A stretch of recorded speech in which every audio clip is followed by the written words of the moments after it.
உள்ள நாடக கருத்துக்கள், அதாவது அறிஞர் அண்ணா காலத்து கருத்துக்கள் இன்றைக்கு தேவையா இருக்கிறதுன்றத நம்ம உணர வேண்டியதா இருக்குது. Who refuses to ask, refuses to find it. கேட்க மறுக்கிறவன் கண்டறிய மறுக்கிறான். நீ உண்மையை கண்டறிய வேண்டும் என்று சொன்னால் கேள்விகளை கேள். அது ரொம்ப அடிப்படையான விஷயம். கேள்விக்கு பதில் சொல்ல அதாவது பதில் சொல்றது பெரிய விஷயம் இல்லை.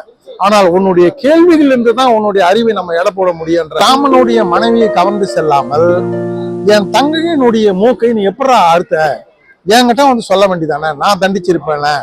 அந்த ஒரு காரணத்துக்காக மட்டுமே ராவணன் போரை நடத்தி இருந்தால் நீங்க யார் பக்கம் நிற்பீங்க?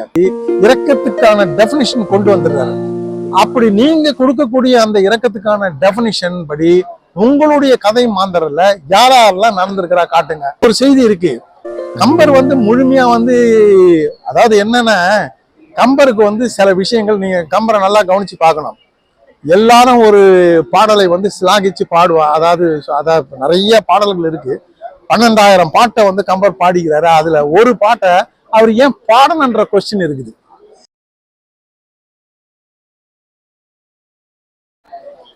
விழுப்புரம் புத்தக திருவிழாவில் எழுஞாயிறு வாசகர் வட்டமும் எதிர் வெளியீடு அமைப்பும் இணைந்து நடத்தக்கூடிய இந்த 2ஆம் அமர்வு நிகழ்வில் ஒவ்வொரு புத்தகத்தை பற்றியும் வந்து ஒவ்வொரு நாள் பேசக்கூடிய ஒரு நிகழ்வு இது. இந்த நிகழ்வுல நான் அறிஞர் அண்ணாவுடைய இந்த நீதி தேவன் மயக்கம் என்ற நூலை பற்றி பேசுகிறேன். இது ஒரு முக்கியமான காலகட்டம். இந்த கட்டத்துல நீதி தேவன் மயக்கம் என்ற அறிஞர் அண்ணாவுடைய இந்த நூலானது மிகவும் பேசப்பட வேண்டிய ஒரு நூல். அதுல மட்டுமல்ல, நான் முக்கியமா சொல்ல விரும்புவது என்னன்னா, இத்தகைய நூல்கள் கல்வி பாடசாலைகளிலும் பல்கலைக்கழகங்களிலும் பாடநூலாக வைக்கணும். இதை ஏதோ ஒரு பல்கலைக்கழகம் பாடநூலா வைத்து இதை போற்றிருக்கிறது, காரைக்குடி அழகப்பா பல்கலைக்கழகம் அப்படின்னு நினைக்கிறேன். அது போல பல்வேறு, அது ரொம்ப காலத்துக்கு முன்னாடி அவங்க செய்திருக்காங்க. ஏன்னா இன்றைக்கு இது மிகுந்த தேவையாக, அறிஞர் அண்ணா காலத்து கருத்துக்கள் இன்றைக்கு தேவையா இருக்கிறதுன்றத நம்ம உணர வேண்டியதா இருக்குது. இது ரொம்ப ஒரு முக்கியமா நம்ம கவனிக்க வேண்டிய ஒரு விஷயம் என்னன்னா, ஒரு காலகட்டத்துல நாடகத்தையும் மனிதர்கள் அதிகமாக, அதை அறிஞர் பெருமக்கள் சிந்தனையாளர்கள் அதிகமாக பயன்படுத்தினார்கள். அதை மக்களிடையே சிந்தனை அறிவை ஊட்டுவதற்காகவும் அவர்களுடைய அந்த பகுத்தறிவை மேம்படுத்துவதற்காக நாடக கலையை மிக அதிகமாக பயன்படுத்தினார். அது குறிப்பா கிரேக்கத்துல இந்த நாடக கலையை மிக மிக அதிகமாக பயன்படுத்தி இருக்கின்றனர். அவருக்கு பின்னாடி வந்து ஷேக்ஸ்பியர் போன்றவர்கள் அதை அதிகமாக பயன்படுத்தினார்கள். பெர்னார்ட் ஷா போன்றவர்கள் அதை நிறைய பயன்படுத்தி இருக்கிறாங்க. இப்போ குறிப்பிட்ட காலம் இந்த திமுகவினுடைய, அதாவது எழுச்சி மிகுந்த அந்த முந்தைய காலங்கள் இருக்கிற 60கள்ல இந்த நாடகங்கள் மூலம்தான் தன்னுடைய கருத்து பரப்புரையை மிக வேகமாக மக்களிடையே கொண்டு சென்றார்கள். தன்னுடைய கட்சி கொள்கைகளை, அரசியல் கொள்கைகளை, சித்தாந்தங்களை எல்லாம் நாடகத்தின் மூலமாக மக்களுக்கு கொண்டு சென்றிருக்கிறார்கள்.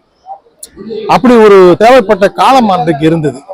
அத்தகைய காலத்தில் எழுதப்பட்ட கிட்டத்தட்ட 1947 நினைக்கிறேன் இந்த நூல் வெளிவந்திருக்கிறது.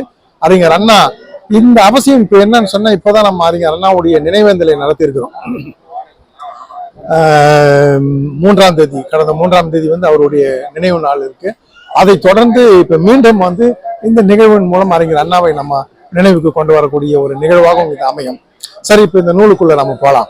இந்த நூலை பற்றிய ஒரு ஒன்லைன் ஸ்டோரி, அப்படி சினிமாலெல்லாம் சினிமா துறையில ஒன்லைன் ஸ்டோரின்னு அப்படி சொல்லுவாங்க. இப்ப இதை பத்தி நம்ம சொல்லணும்னா ஒரு 2 லைன்ல சொல்லலாம். ஒண்ணு வந்து அடிப்படை விஷயம் என்னன்னு சொன்னா, 2 கேள்விகளை அண்ணா இதுல வைத்து அதற்கான விடையை தேடுவதற்கான முயற்சிகளை மேற்கொள்கிறார். முதல் கேள்வி என்னன்னா, இரக்கம் எனும் ஒரு பொருள் இல்லாத ஒரு பொருள் இல்லாத அரக்கன் அப்படின்றத டெபிக்ஷன் இதுல பண்ணியிருக்கிறார். இதை தான் சேலஞ்ச் பண்றாங்க.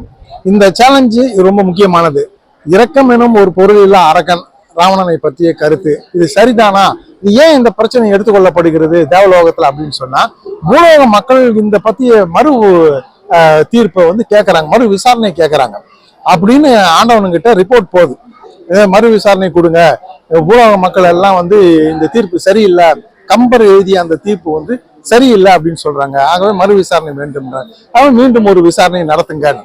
இத ஆண்டவனே, இதுதான் ரொம்ப முக்கியமான விஷயம். அதாவது சுப்ரீம் காட் என்ன சொல்லக்கூடிய ஆண்டவன் நேரா போயிட்டு நீதி தேவனை பார்த்து இந்த வழக்கை மீண்டும் விசாரி அப்படின்னு சொல்றாரு. இதுதான் ரொம்ப அடிப்படையான ஒரு விஷயம். அப்ப பரவாயில்லன்ற, ஏன்னா பொதுவா நம்ம நாட்டுல என்ன நடக்குதுன்னு சொன்னா, இங்க வந்து சிசிரோ சொல்றாருல்ல, 2000 ஆண்டுகளுக்கு முன்னாடி ரோம்ல வாழ்ந்த சிசிரோ தத்துவ அறிஞர், அவர் சொல்றாரு, ஆக்சுவலா வந்து magistrates are above the people.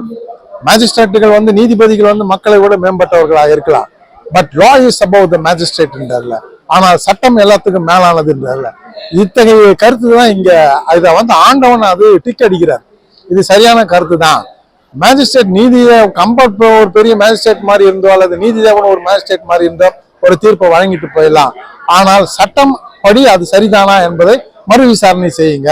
ஒரு ரிவிஷன் பெட்டிஷன் மாதிரி பூலோக மக்களுக்கு கேட்கறாங்கிறதுனால அது ஆண்டவனே அது சஜஷன் பண்றாரு. இப்படி ஆண்டவன் பல சஜஷன்ல பண்ணியிருந்தா பல்வேறு தீர்ப்புகள் உண்மையிலேயே திருத்தி எழுதப்பட்டிருக்கும். சமூக மக்களுக்கான நல்ல தீர்ப்புகள் இறைவனாலேயே வழங்கப்பட்டிருக்கும். ஆனால் இன்றைக்கு வரைக்கும் அதை எழுதினாங்களா இல்லையான்றது நமக்கு தெரியல. இது ஒரு முக்கியமான பகுதி. இந்த விசாரணைக்கு வருமாறு நீதி தேவன் என்ன பண்றாருன்னா பணியாளை விட்டு ராவணனை கூப்பிடுறாரு. நீதிமன்றத்துக்கு வர சொல்லணும், அறமன்றம் வர சொல்லுங்கன்னு. இப்ப ராவணன் அதை மறுக்கிறான், நான் வரேன், ஆனா என்னுடைய எதிர்வாதியான கம்பரும் அதுல அப்பியர் ஆகணும். என்ன குற்றம் சுமத்தினார் இல்ல, அவரும் அதுல அப்பியர் ஆகணும், அப்பதான் நான் வருவேன் அப்படின்னு சொல்றாரு. அவர் எப்படி வருவாரு? அவரு தான் வந்து உன்னை கடுமையா பேசியிருக்கிறாரு, நீ அவரை எதிர்த்து சிலதெல்லாம் நீ குற்றமற்றவன்னு ப்ரூவ் பண்ணிட்டீங்கன்னா அவருக்கு பிரச்சனை ஆயிடுமே, அவரு வரத்துக்கு வாய்ப்பு இல்லைன்ற மாதிரி இந்த பணியால் சொல்றான். அவர் வந்தார்னா நான் வருவேன், அவரை நான் குறுக்கு விசாரணை செய்யணும். இதுதான் இந்த புத்தகத்தினுடைய கண்டென்ட். இதுல என்ன விஷயம்னா, அந்த ஒன்லைன் ஸ்டோரி நம்ம சொன்னோம் இல்ல, ராவணன் ஒரு இரக்கமெனும் பொருள் இல்லா அரக்கன் அப்படின்றதும், இரக்கம்னா என்னன்றதும், இந்த ரெண்டே கேள்விதான் இந்த மொத்த புத்தகம். ரெண்டு விஷயம்தான். நான் வந்து இரக்கம் இல்லா ஒரு அரக்கனா அப்படின்றத கேள்வியும், ராவணனுடைய கேள்வியும், இரக்கம்னா என்னன்ற கேள்விக்கான பதில் தேடலும் தான் இந்த புத்தகமா மாறி இருக்கு. இதை வந்து ரொம்ப அருமையான காட்சிப்படுத்தி நாடகத்துல அந்த கதை மாந்தர்கள் பேசக்கூடியதா, அதுவும் அதாவது பூலோக மாந்தர்கள் இதுல யாரெல்லாம் வந்து ராவணனை குற்றம் சுமத்தினார்களோ, கம்பர் யாரெல்லாம் வந்து உயர்ந்தவர்கள் போற்றினார்களோ, போற்றி எழுதினாரோ அவர்களே சேலஞ்ச் பண்றான். அவர்களை சார்ஜ் பண்ணி பேசக்கூடிய பேச்சு தான் இந்த புத்தகம். ரொம்ப அற்புதமான புத்தகம். இந்த இரக்கம் இல்லாத, அது எப்பவுமே அந்த பழைய திராவிட முன்னேற்ற கழகத்தினுடைய அடிப்படை விஷயங்கள், அது திராவிட கழகமாக இருந்தாலும் சரி, முன்னேற்ற இதுல ஒரு அரசியல் இருக்கு. இந்த அரசியல் தான் இந்த புத்தகமா இது மாறுது. இது இந்த இப்படி மாறும்போது இதுல இருக்கக்கூடிய நுண்ணிய அரசியல் என்னன்னு சொன்னா, எல்லாவற்றையும் கேள்விக்குட்படுத்து. இதுதான் வந்து ஓப்பன் தாட், ஓப்பன் சிந்தனை, மனிதன் உலகம். இதுதான் மார்க்ஸினுடைய சிந்தனை. இதுக்கு நடுவுல எதுவுமே உள்ள வரக்கூடாதுன்றான். மனிதனை விட்டா நீ உலகத்தை சிந்திக்கலாம், உலகத்தை விட்டா மனிதனை. நடுவுல ஜாதி மதம் கடவுள் அவன் இவன் அந்தஸ்து இந்த இது எல்லாம் உள்ளுக்குள்ள வரக்கூடாதுன்றது தான் அற்புதமான கண்ணோட்டம். இந்த கண்ணோட்டத்தை அவர்கள் உள்வாங்கி சில விஷயங்களை பழைய திராவிட கட்சிக்காரர்கள் இயங்கி இருக்கிறாங்க, செயல்படுத்தி இருக்கிறாங்க. அப்படி ஒரு விமர்சனை பார்வையாக தான் இந்த புத்தகத்தை அறிஞர் அண்ணா அவர் வைக்கிறார். அது ரொம்ப முக்கியமானது என்னன்னா, யாரா இருந்தாலும் அந்த கேள்விக்கு உட்படுத்து. Who refuses to ask, refuses to find. கேட்க மறுக்கிறவன் கண்டறிய மறுக்கிறான். நீ உண்மையை கண்டறிய வேண்டும் என்று சொன்னால் கேள்விகளை கேள். அது ரொம்ப அடிப்படையான விஷயம். கேள்விக்கு பதில் சொல்ல முடிய அதாவது பதில் சொல்றது பெரிய விஷயம் இல்லை, ஆனால் உன்னுடைய கேள்விகள் இருந்து தான் உன்னுடைய அறிவை நம்ம எடை போட முடியுன்ற வகையில் அதுதான் ஒரு உண்மையான அறிவினுடைய எல்லையாக இருக்க முடியும் என்ற சிந்தனையும் ஒன்று இருக்கு. இதை பேஸ் பண்ணி தான் அறிஞர் அண்ணா மிக அற்புதமான வடிவத்துல இந்த நூலை இயற்றி இருக்கிறார். அப்ப அவர் வைக்கக்கூடிய கொஸ்டின்ஸ் இருக்கு இல்லைங்களா, ராமனை வந்து மிகச்சிறந்த மனிதனாக நீங்க கடவுளாக நீங்க டெபிக் பண்றீங்க, சரி, என்ன இவ்வளவு மோசமா நீங்க டெபிக் பண்ண வேண்டிய விஷயம் என்ன? இதுல இந்த புத்தகத்தில் உள்ள கண்ணோட்டங்களை நம்ம அப்புறமா நம்ம பார்க்கலாம். அதுக்கு முன்னாடி ஒரு விஷயம் நான் உங்களுக்கு சொல்ல விரும்புறேன். அது என்னன்னு சொன்னா, பொதுவா எல்லா விதமான கதை கவிதை இந்த இலக்கியங்கள்ல வந்து ஒரு அடிப்படையான ஒரு பண்பு இருக்கும். அந்த பண்பு என்னன்னு சொன்னா poetic justice அப்படின்னு சொல்லுவோம். poetic justice அப்படின்னா என்னன்னா, virtue must be rewarded, vice must be punished. அதாவது இந்த poetic justice பேஸ் பண்ணி தான் எல்லா இலக்கியங்களிலும் இருக்கும். அந்த வில்லனா வரக்கூடியவர்கள் தண்டிக்கப்படுவார்கள், ஏன்னா அவர்கள் வந்து கொடுமை புரிந்தவர்கள், ஏமாற்றுத்தனம் பண்ணவர்கள், கயமை குணம் நிறைந்தவர்கள், அவர்கள் தண்டிக்கப்பட வேண்டியவர்கள். கதையில வந்து போக்குல வந்து அவர்கள் மாபெரும் மன்னர்களாக மாபெரும் மனிதர்களாக கடவுளர்களாக சித்தரிக்கப்பட்டிருந்தாலும் இறுதியில் அவர்கள் வீழ்வார்கள். அந்த பாசிட்டிவ் ஜஸ்டிஸை வந்து அது கார்லேட் பண்ணணும். அப்படிதான் எல்லா இலக்கியங்களும் படைக்கப்பட்டிருக்கும். அப்ப வைஸ் மஸ்ட் பி பனிஷ்டு, அதாவது தப்பு பண்ணவங்க வந்து தண்டிக்கப்பட வேண்டும், இதுதான் நியதியா இருக்கும். கம்பர் இந்த பொய்டிக் ஜஸ்டிஸ் படி எடுத்து வச்சுக்கிட்டு தான் ஏறார். இப்ப நான் உங்களுக்கு ஒண்ணு சொல்றேன், இந்த பொய்டிக் ஜஸ்டிஸ் நீங்க கொஞ்சம் மாத்தி பாருங்க. எப்படி மாத்தலாம்? இதுல என்ன நடக்குது? சூர்பனகையை வந்து தன்னுடைய காதலை வெளிப்படுத்தும் போது ராமர் வந்து ஏகபத்னி விரதன் அவர்கிட்ட போய் காட்டுறாரு. அவர் என்னால உன்னை விரும்ப முடியாதமா அவர் மரியாதை அனுப்புறாரு. ஆனா லட்சுமணன் கிட்ட போகும்போது அவன் மூக்கறுபடக்கூடிய ஒரு சூழல் உருவாகிறது. இப்ப இந்த நிகழ்ச்சியில ராவணன் வந்து மிக ஆத்திரம் அடைந்து அவன் வந்து சொல்றான். அப்புறம் ராமருடைய மனைவி பத்தி சிலாகித்து பேசும்பொழுது சரி அவரை கவர்ந்து போகலான்னு சொல்லிட்டு கூட்டிட்டு போறாரு. இந்த பொய்டிக் ஜஸ்டிஸ் இப்ப மாத்தி பார்க்கலாம் நம்ம. அப்ப எப்படி நீங்க சிந்திப்பீங்கன்னு பாருங்க. இப்ப என்ன நடக்குது? ராமனுடைய மனைவியை கவர்ந்து செல்லாமல் என் தங்கையினுடைய மூக்கை நீ எப்படா அறுத்த, என்கிட்ட வந்து சொல்ல வேண்டியதானே, நான் தண்டிச்சிருப்பேன். அந்த ஒரு காரணத்துக்காக மட்டுமே ராவணன் போரை நடத்தி இருந்தால் நீங்க யார் பக்கம் நிற்பீங்க? நீங்க சொல்லுங்க. அப்ப பொய்டிக் ஜஸ்டிஸை மாத்தும் போது அந்த கேரக்டர்ஸ்ல ஹீரோ வந்து வில்லனா மாறும், வில்லன் ஹீரோவா மாறக்கூடிய வாய்ப்பு இருக்கு இல்லையா? இதுதான் ரொம்ப ரொம்ப முக்கியமா நம்ம கவனிக்க வேண்டிய ஒரு விஷயம். ஒரு இலக்கியத்தை எடுத்து ஆராயும் பொழுது அந்த பொய்டிக் ஜஸ்டிஸை நாம சின்ன மாற்றங்கள் பண்ணாலேயே மாறிடாது. ராவணன் இந்த அளவுக்கு உயர்த்தி பிரிக்கப்படுவதற்கு காரணம் என்னன்னு சொன்னா, நிறைய பொய்டிக் ஜஸ்டிஸ் அவர் பக்கம் இருந்திருக்கிறது. இந்த பொய்டிக் ஜஸ்டிஸை கம்பர் தலைகீழா பார்த்திருக்கிறாருன்றதுதான் இவர் வந்து உள்ள வச்சிருக்கிறாரு அறிஞ அண்ணா. இதுலதான் ராமரை பற்றி நீ வந்து இரக்கம்னா என்னன்ற அந்த பண்பை பற்றி எக்ஸ்பிளைன் பண்ண அப்படின்னு கேக்குறாரு. அப்ப நீதி தேவன் கம்பர் எல்லாரும் ஆளுக்கு ஒரு விளக்கம் கொடுக்குறாங்க. இப்ப கம்பர் சொல்றாரு, அதாவது ஒருத்தருடைய ஒரு மோசமான நிலையை குறித்து வருந்துவது முடிந்தா அந்த நிலையை மாற்றி அமைப்பு உதவுவது. அப்ப நம்ம உதவுறோமோ இல்லையோ கெடுதி செய்யாம இருக்கணும் இல்லையா அப்படின்ற கருத்தை தான் கம்பர் வந்து சொல்றாரு. ஆனால் எல்லாமே இரக்கமற்ற இரக்கம் என்ற ஒரு பொருள் இல்ல அரக்கன்னா ராவணனுடைய அந்த வாழ்வியல் முழுக்க நிறைய வந்து இரக்கமில்லாத செயல்களை தான் செஞ்சிருக்கிறான். அதாவது எண்ணற்ற செயல்களை செய்திருக்கிறான். அதுக்கு உதாரணமா கம்பர் சுட்டி காட்டக்கூடியது வந்து அந்த ஆசிரமத்துல ராவணனுடைய இடத்துல வந்து நடந்த அந்த யாகங்கள், அந்த வேள்விகள் இதெல்லாம் போயிட்டு தடுத்து நிறுத்தி இருக்கிறான், விரட்டி இருக்கிறான், அடிச்சு விரட்டி இருக்கிறான். அந்த செய்த முனிவர்களை துரத்தி இருக்கிறாரு. அதே போல வந்து அந்த மாரிசனை பயன்படுத்தி அவனை துன்பப்படுத்தி மானாக ஓட செஞ்சிருக்கிறாரு. அந்த ஜடாயு சீதையை தூக்கிட்டு போட்டு கொண்டு போகும்போது அந்த ஜடாயை வெட்டி இருக்கிறாரு. இது மாதிரிலாம் அவர் சொல்றாரு. அப்ப எல்லா தன்னுடைய தம்பியரை வந்து பலி கொடுத்திருக்கிறாரு. தன்னுடைய குடும்பத்தினுடைய மோசமான நிலைக்கு ராவணன் தான் அழிவுக்கு காரணம். இருந்த அந்த நாட்டு மக்களுடைய மிக பெரும் பேரழிவுக்கு உயிர் சேதத்துக்கு வந்து ராவணனுடைய அந்த கொடுமையான குணம் தான் காரணம். இதப்ப எந்த இடத்துலயுமே ராவணனுக்கு இரக்கம் இல்லை அப்படின்ற செய்தியை தான் வந்து முழுக்க முழுக்க கம்பர் வந்து எக்ஸ்பிளைன் பண்றாரு. அப்ப இந்த நாடகத்துல வந்து அதை தான் வைக்கிறார். இத ராவணனே சொல்லி இப்படிலாம் நான் செஞ்சேன்னு தானே சொல்றீங்க. சரி, நீங்க படைத்த மற்ற கேரக்டருக்கு எடுத்துங்க. ரொம்ப புனிதமான கேரக்டர் என்று சொல்லக்கூடிய ராமனை எடுத்துங்க. ராமன் எந்த வகையில இப்ப இரக்கம்னா என்ன, அதுக்கு நீங்க டிஃபைன் பண்ணுங்க, வரையறுங்க அப்படின்றாரு. நீங்க பழைய திராவிட கழக காலத்துக்கிட்ட ஒரு அடிப்படையான விஷயம் என்னன்னு சொன்னா, எல்லாவற்றுக்கும் அவர்கள் அடிப்படையை தேடுவார்கள். உண்மையில அதுதான் விஷயம், அதுதான் மிக முக்கியமானது. தந்தை பெரியார் கூட வந்து கள்ளுக்கடை மறியல் போராட்டத்தின் பொழுது அவரு போராட்டத்துல ஒரு பக்கம் நடந்தாலும் தாங்கிட்ட இருந்த ஆயிரக்கணக்கான தென்னை மரங்களையும் பனை மரங்களையும் வெட்டி சேர்க்கிறார். அந்த குணம் ஏன் வருதுன்னு சொன்னா பேஸ் எது அடிப்படை இருந்த இந்த மக்களுடைய இழிநிலைக்கு காரணம் இவங்களை யாரை கேட்டாலும் கடைசியா எங்க வந்து நிக்குதுன்னு சொன்னா அது கடவுள் என்ற பகுதியில வந்து நிக்குது. சரி, அப்ப அங்க அடிப்போம் அப்படிதான் அவர் வராரு. அந்த அடிப்படையில தான் அவங்க சில கேள்விகள் எழுப்புறாங்க. அந்த கேள்விகள்ல ஒன்றுதான் இரக்கம்னா என்னன்ற. இரக்கம்னா என்னன்றத கம்பர் சொல்லக்கூடிய அந்த கருத்துக்குள்ள வைக்க முடியல. சரி, அப்படின்னு சொன்னா ஒருத்தர் ஒரு தொழில் சார்ந்து செய்யக்கூடிய சில விஷயங்கள் இந்த இரக்கத்துக்குள்ள வருமா வராதா, இந்த கேள்விகளை ஒரு வேடன் இருக்கிறான், அவனுடைய வாழ்க்கையே வேட்டையாடி வாழ்றதுல தானே இருக்கு. அவனை நீ இது செய்ய, அதுக்குதான் அவர் சில எக்ஸாம்பிள்ஸ் எல்லாம் கொடுக்குறாரு.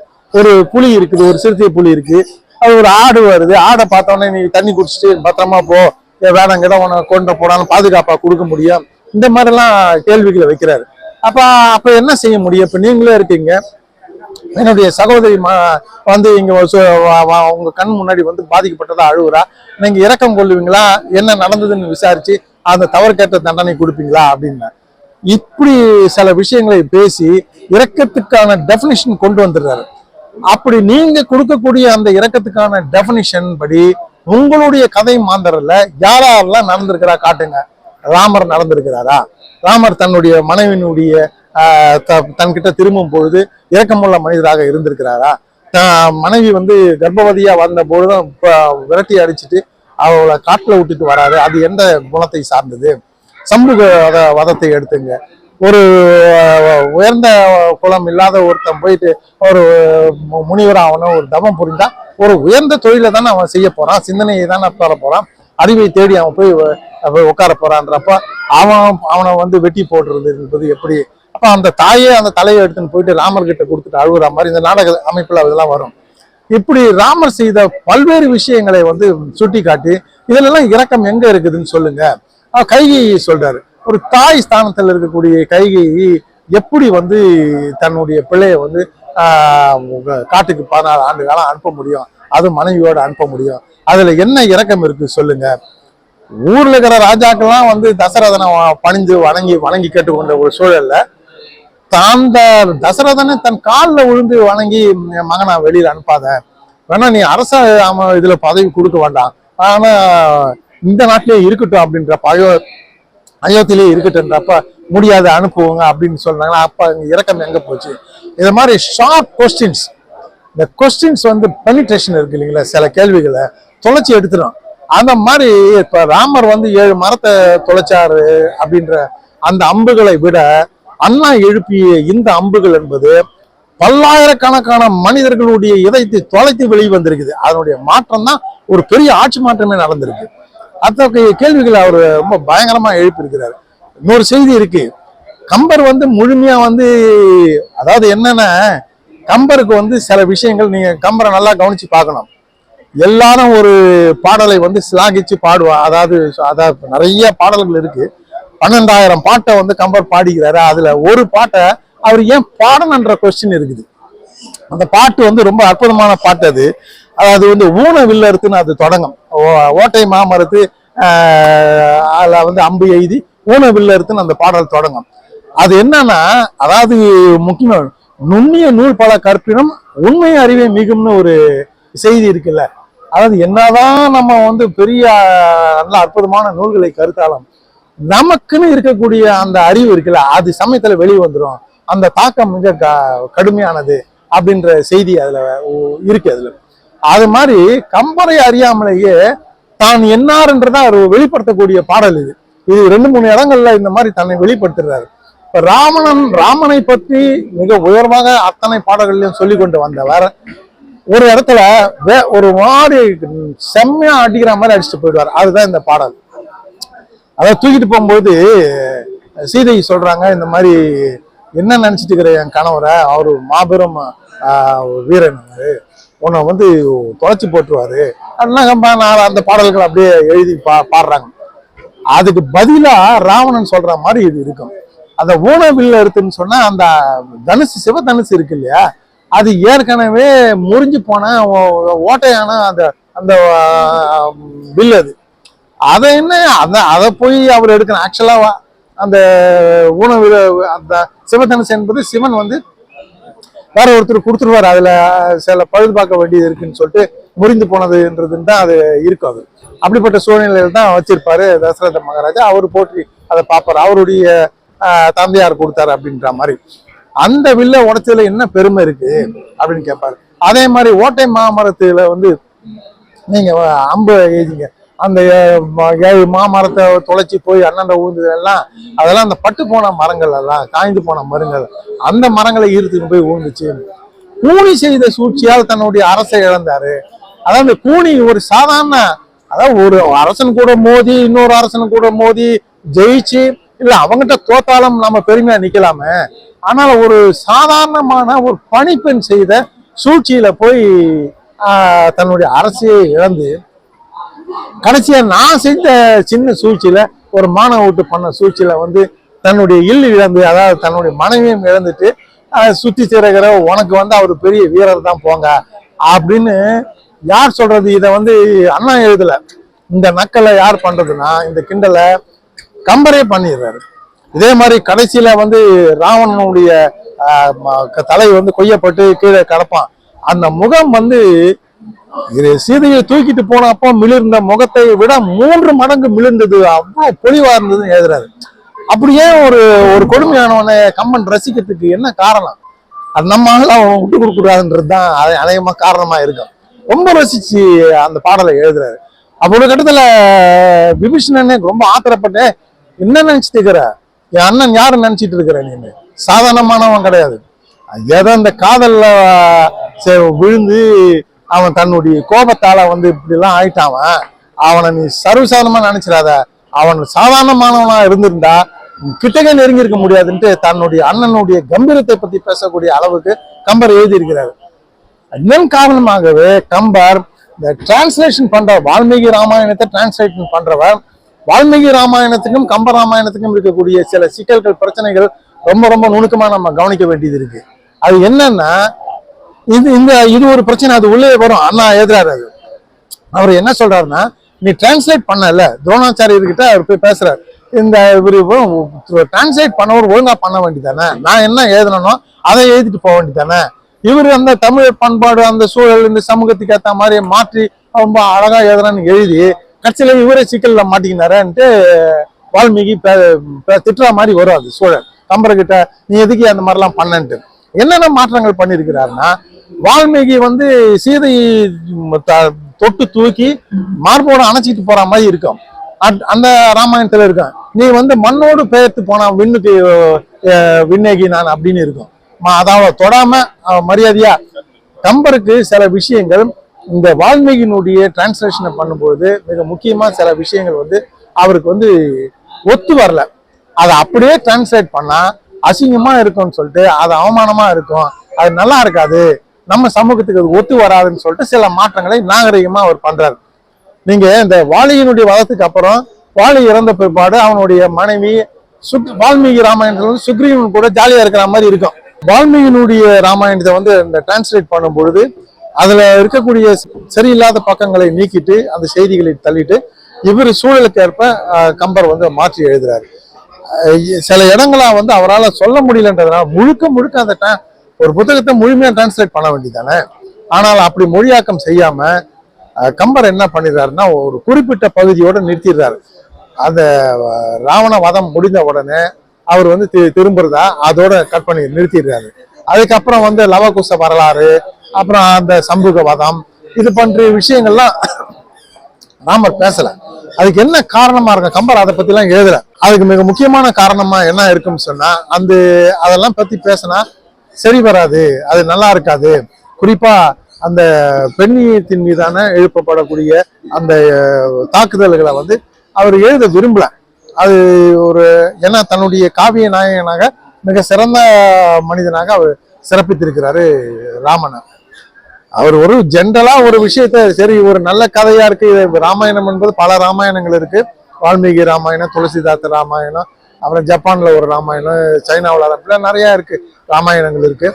இதுல ஒரு நல்ல கதையை எடுத்துக்கிட்டு இதை நம்ம வந்து நம்ம மக்களுக்கு சொல்லலாம், அதை மேன்மைப்படுத்தி சொல்லலாம் என்ற கருத்தியல்ல தான் வந்து அவரு இந்த ராமாயணத்தை எழுதுறாரு. தேவையில்லாதெல்லாம் அவரை விட்டுட்டாரு. இதன் காரணமாகவே ரொம்ப மோசமான விஷயங்களை வந்து நம்ம பேச வேண்டியதா இருக்கும். இதை தெரிந்தே வந்து கம்பர் வந்து பிற்பகுதியில வரக்கூடிய அந்த வால்மீகி ராமாயணத்தினுடைய பிற்பகுதியில் இருக்கக்கூடிய பல செய்திகளை வந்து மொழியாக்கம் பண்ணாமல் விட்டுட்டார் அப்படின்னு நம்ம கருதலாம். சரி, இப்ப இதுல இந்த ஆர்குமெண்ட் இப்படி போய் நீதி தேவன் முன்னிலையில ஒவ்வொரு நாளும் நடக்குது. 14 காட்சிகளாக அறிஞர் அண்ணா எழுதுறாரு. அப்படி ஒவ்வொரு நாளும் நடக்கக்கூடிய அந்த விசாரணையில நேரடி விசாரணையா பல பேரை அவர் நிறுத்துறாரு. சூர்பனகையை நிறுத்துறாரு, ஒவ்வொருத்தங்களையும் கூப்பிட்டு நிறுத்துறாரு. இது இல்லாம பிளாஷ்பேக் மாதிரி பல்வேறு விஷயங்களை கோடிட்டு காட்டிட்டு உள்ள வராரு. அதாவது ராமர் வந்து சிறந்த மனிதர் அப்படின்னு சொல்லிட்டு அகிலிகை சொல்றாங்கல்ல, அப்ப அவங்களுக்கும் சீதைக்கும் நடக்கக்கூடிய உரையாடலை பேசுறாரு. அப்ப எப்படி நீ சிறந்த மனிதர்னு சொல்ற? நான் வந்து ரொம்ப அழகான ஒரு லைன் அதுல குறிப்பிட்டிருக்காரு. காட்சி 7 நினைக்கிறேன். ரொம்ப அற்புதமான ஒரு செய்தி என்னன்னா சொல்றாருன்னா, நான் வந்து அசோகவனத்துல இருந்த போது கூட இந்த அளவுக்கு அழுது இல்லை அப்படின்னு சீதை பேசுற மாதிரி சொல்றாரு. அப்பனா இந்த ஒரே லைன் போதும், தன்னுடைய கணவரை வந்து இன்னொரு பெண் வந்து சிறந்த மனிதர் அப்படின்னு சொல்லும்போது இவங்க சொல்ற பதில்னா, நான் அசோகவனத்துல அதான் ராவணன் கிட்ட இருந்த போது கூட இவ்வளவு அழுகை நான் அழுது இல்லை. இப்போ ஆனா ராமகிட்ட வந்த போது அழுதேன். ஏன்னா என் குழந்தைகளோட தனியா தவிக்க விட்டுட்டு என்னை ரொம்ப கொடுமையான ஒரு சூழல்ல அப்படியே பரிதவிக்க விட்டுட்டு போனாரு அப்படின்ற கருத்து. நீ எப்படி அவரை சிறந்த மனிதன் சொல்லிட்டு இந்த கேள்வியை வந்து சீதா பிராட்டியாரே எழுப்புற மாதிரி இந்த கதையினுடைய ஓட்டத்துல அவர் பதிவு பண்ணியிருக்கிறாரு. அதே மாதிரி எல்லா முனிவர்களையுமே பரசுராமர் பண்ண தவறு, தன்னுடைய தாய் வெட்டி கொன்றது, ஜமதக்னி முனிவர் அதெல்லாம் உள்ள போனா ரொம்ப ரொம்ப ரொம்ப ரொம்ப நிறைய விரிவா நம்ம பேசலாம். ஜமதக்னி முனிவருக்கு வந்து மனைவியான அந்த ரேணுகா தேவியை வந்து அது எங்கேயோ கந்தரவர்கள் 2 பேர் வந்து தவறு செஞ்சாங்கன்றத அதன் மேல ஏதோ மைண்ட்ல பார்த்து சின்ன சலனம் ஏற்பட்டதுனால பானையை மணலை ஆத்தங்கர மணலை அப்படியே பானையா மாத்தி பாம்பை சுத்தி தலைக்கடியில வச்சுட்டு போய் தண்ணி கொடுக்கும் பொழுது ஒரு நாள் அப்படி போக முடியாத பொழுது, ஏன்னா அவர் தன்னுடைய உணர்ச்சி வசப்பட்டதுனால மைண்ட்ல சின்ன சலனம் வந்ததுனால அத்தகைய தவசக்தி போயிடுச்சு, அந்த கணவன் மீதான அந்த பக்தி போயிடுச்சுன்ட்டு சந்தேகப்பட்டு அவளை வெட்டி கொள்ள சொல்லி 5 பிள்ளைங்களை ஏவி விடுறாரு. அதுல எல்லாம் 4 பேர் மறுக்கிறாங்க. பரசுராமர் மட்டும் அதை வந்து பரசுராமர் ஞாபகம் வச்சுக்கன்னா நீங்க விஷ்ணுவுடைய 7வது அவதாரம், அவர் வெட்டி கொள்றாரு. இவர் எந்த ஒரு சுச்சுவேஷன்ல வந்தாலும் வெட்டி கொள்றது வந்து ஒரு மிக சிறந்த தொழிலாச்சு. இதெல்லாம் தான் அவர் சுட்டி காட்டி இதெல்லாம் எங்க இரக்கம் இருக்குது சொல்லுங்க. இவங்களுடைய கேரக்டர்ஸ்ல இவங்களுடைய பண்பியல்கள்ல ட்ரைட்ஸ்ல ஒர்த்தி ட்ரைட்ஸ் ஒண்ணு கூடமே இல்லையே. எல்லாமே வந்து இரக்கமற்ற அரக்கத்தன்மை அந்த குணங்கள் தானே நிறைந்திருக்குது. பரசுராமர் ஆகட்டும், துரோணாச்சாரியர் ஆகட்டும், போயிட்டு கட்ட வரலை கட்டு அவனை போய் விரலை வெட்டி அவன் வில்வத்திக்கு கத்துக்கூடாதுன்னு சொன்னது, அந்த விஸ்வாமித்திரர் ஆகட்டும், மேனகி தவத்தை இவங்களுக்குள்ள நடக்கக்கூடிய போட்டா போட்டியில அதிகமா பாதிக்கப்பட்டது யாருன்னு பாத்தீங்கன்னா பெண்களா தான் இருக்கிறாங்க. இதெல்லாம் வந்து விமர்சனத்துக்கு உள்ளாக்குறாரு. இவரு அந்த மேனகியை வந்து கர்ப்பவதி ஆகி விட்டு அப்புறம் நடுக்காட்டுல விட்டுட்டு அவ திருப்பி குழந்தையோட வரும்பொழுது ஏற்றுக்க மாட்டேன்னு சொல்லிட்டு போறது, இதெல்லாம் எங்கேயா இரக்கம் இருக்குது நீ சொல்லுங்க அப்படின்னு ஒவ்வொருடைய முனிபங்குவர்களுடைய வாழ்வியலையும் துறவிகளுடைய வாழ்விலையும் இருக்கக்கூடிய அழுக்காறுகளை பற்றி கடுமையா விமர்சனம் பண்றாரு. இந்த நூல்ல அந்த ஆர்குமெண்ட் நிறைய இருக்கும். இவங்கெல்லாம் எப்படி வந்து இரக்கம் உள்ளவர் இந்த கேட்டகரிக்குள்ள நீ வைக்கிறீங்க, எப்படி வருவாங்க? இவ்வளவு மோசமான மனிதர்களுக்கு மத்தியில நான் என்னுடைய கடமையை செய்தேன். இவர் ரொம்ப ஒரு அற்புதமான பாயிண்ட் அது என்னன்னு சொன்னார்னா, அயோத்தியில ராமர் வந்து ஒரு தவம் இருந்த ஒருத்தரை வந்து வெட்டி கொள்றாருன்னு சொன்னா அது அந்த அரசனுடைய நியதிக்கு எதிரானதுன்னு சொல்லிட்டு செய்யறாருன்னு சொன்னா, நான் என்னை இப்படி ஒவ்வொரு முனிவரும் செய்த தவறுகளை, அநியாயங்களை, அதாவது பாவங்களை, இரக்கமற்ற தன்மையெல்லாம் வந்து அவர் எடுத்து வச்சு வாதாடுறாரு. இந்த வாத திறமை பார்த்து கம்பருக்கு பல இடங்கள்ல வந்து நடுக்கும் வருது. அவர்கிட்ட ராவணன் எதிரில் நிக்க முடியல, அவ்வளவு வருது. நீதிதவன் 2 இடத்துல மயக்கம் போட்டு விடுகிறார். ஃபர்ஸ்ட் ஆரம்பத்துல ராமனுடைய அந்த இரக்கமற்ற குணங்களை பற்றி சொல்லும் பொழுது அந்த ஆட்சி அமைப்புல கடைசியில வந்து மயக்கம் அடைஞ்சு விழுகிறார். நீதிதேவன் ஏதாவது என்னன்னா ரொம்ப அற்புதமான ஒரு விஷயம் என்னன்னா, அந்த அவர் சொல்றாரு நீங்க நீதி வழங்குங்க, ஆனா உங்க மேல எனக்கு சந்தேகம் இல்லை, ஆனால் உங்க கையில இருக்கிற அந்த துலாக்கோல் இருக்குல்ல, இந்த நீதி வழங்கக்கூடிய துலாக்கோலே தேஞ்சு போயிருக்கு, உங்க கண்ணோட்டமே சித்தாந்தமே தப்பா இருக்கு, அந்த படிக்கற்கள் வைக்கிற படிக்கற்கள் தேஞ்சு போயிருக்கு, இப்படிப்பட்ட ஒரு துலாக்கோலையும் படிக்கற்களையும் வைத்துக் கொண்டு நீங்கள் எப்படி சரியான நீதி வழங்க முடியும்ட்டு நீதி தேவனை பார்த்தே கேட்கிறாரு. அப்ப அதை வந்து நான் எப்படி ஒவ்வொரு சமயமும் அதை இதை நான் மாத்திக்க முடியுமா, என்னுடைய சிந்தனையை கொள்கையை மாத்தி வழங்க முடியுமானா அப்படிதான் சூழல் கேட்ட நீங்க மாற்றி சரியான நீதியை வழங்கணும். இல்லைன்னா நீங்கள் விரும்பினாலும் கூட உங்களால அந்த சரியான நீதியை வழங்க முடியாது அப்படின்ற பார்வையை அண்ணா இந்த புத்தகத்துல ரொம்ப அற்புதமா வைத்து ஆர்குமெண்ட் பண்றாரு. அதாவது அண்ணாவே ராவணனா மாறி அந்த கடவுள்கிட்ட வைக்கக்கூடிய இந்த ஆர்குமெண்ட் வந்து படல் எடுக்கிற மாதிரி இருக்கும். அதாவது ரொம்ப நம்ம இப்ப இருக்கக்கூடிய இளைஞர்கள், பள்ளி கல்லூரி மாணவர்கள் வாய்ஸ்ல நம்ம சொல்லணும்னு சொன்னா பல இடங்கள்ல கம்பர் ராவணன் கிட்ட பல்பு வாங்கினாருன்னு தான் சொல்லணும். அவ்வளவு மோசமான விமர்சனத்தை புட்டு வைக்கக்கூடிய அளவிற்கு இதுல எழுதியிருக்கிறார். ரொம்ப முக்கியமான விஷயம்.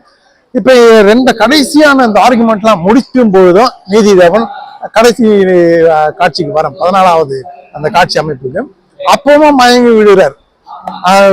இதெல்லாம் உரையெல்லாம் முடிஞ்ச பிற்பாடு நீதி வழங்கணும் அப்படின்றப்ப அவரு இதெல்லாம் கேட்டுட்டு ராவனுடைய அந்த அற்புதமான வாதங்களை கேட்டுட்டு ஆணித்தனமான வாதங்களை கேட்டுட்டு ஒன்றும் எக்ஸாம்பிள்ஸ் கொடுத்து அவர் கொடுக்கக்கூடிய இந்த விமர்சனங்களை பார்த்து எது இரக்கம், இவங்கெல்லாம் நீங்க சொல்லக்கூடிய இந்த மனிதர்கள் எல்லாம் இரக்கம் உள்ளவர்களாக இருந்திருக்கிறார்களா அப்படின்னு கேள்விகளை வைத்து ரொம்ப முக்கியமான ஒரு விஷயம் இந்த ப்ராமித்திவ்ஸ் தான் எனக்கு இதுல பாக்குறான். இப்ப அண்ணா ஒரு ப்ராமித்திவ்ஸ் மாதிரி தான் தெரியுதாரு. கடவுள்கிட்ட ஜேஎஸ் கிட்ட இருந்த அந்த நெருப்பை திருடி எடுத்துட்டு வந்து மக்களுடைய பயன்பாட்டுக்கு கொடுக்குறான்ல ப்ராமித்தியஸ். அது போன்ற ஒரு வேலையை, அறிவு சிந்தனையை அந்த கடவுளுடைய கூட்டத்தில் அடிச்சு நொறுக்கி அந்த சிந்தனையை மக்கள்கிட்ட பரப்பக்கூடிய வேலையை இந்த புத்தகம் மூலம் அறிஞர் அண்ணா செஞ்சிருக்கிறாரு. கடைசி வாதம் முடிஞ்ச உடனே மீண்டும் நீதி தேவன் தீர்ப்பே இல்லை, நம்ம பல காலங்களா இருந்தா தீர்ப்பு ஒத்தி வைக்கப்படுகிறது அப்படின்னு சொல்ல முடியல அவரால். தீர்ப்பு முழுமையான தீர்ப்பு வாசிக்கப்படும் சொல்லல, தீர்ப்பும் வாசிக்கல. அந்த நீதி தேவன் மயக்கடிச்சு விழுகிறாரு. தேவன் பதில் சொல்ல முடியாம மயக்கடிச்சு விழுகிறாரு.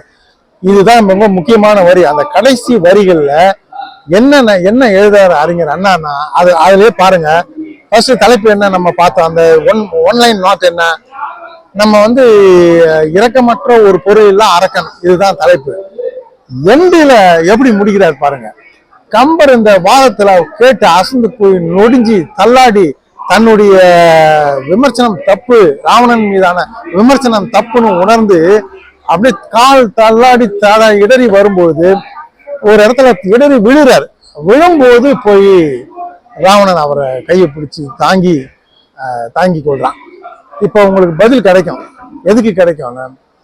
இரக்கமற்ற ஒரு பொருள் இல்ல அரக்கன்னு சொன்னா கம்பர் நம்மளை இவ்வளவு மோசமா படிச்சாரா வந்தாலும் ஊழட்டும் அப்படின்னு நினைக்கல. ஆனால் அவரை தாங்கி பிடிக்கிறார். இதுதான் அற்புதமான முடிவு இந்த நீதி தேவன் மயக்கத்துல.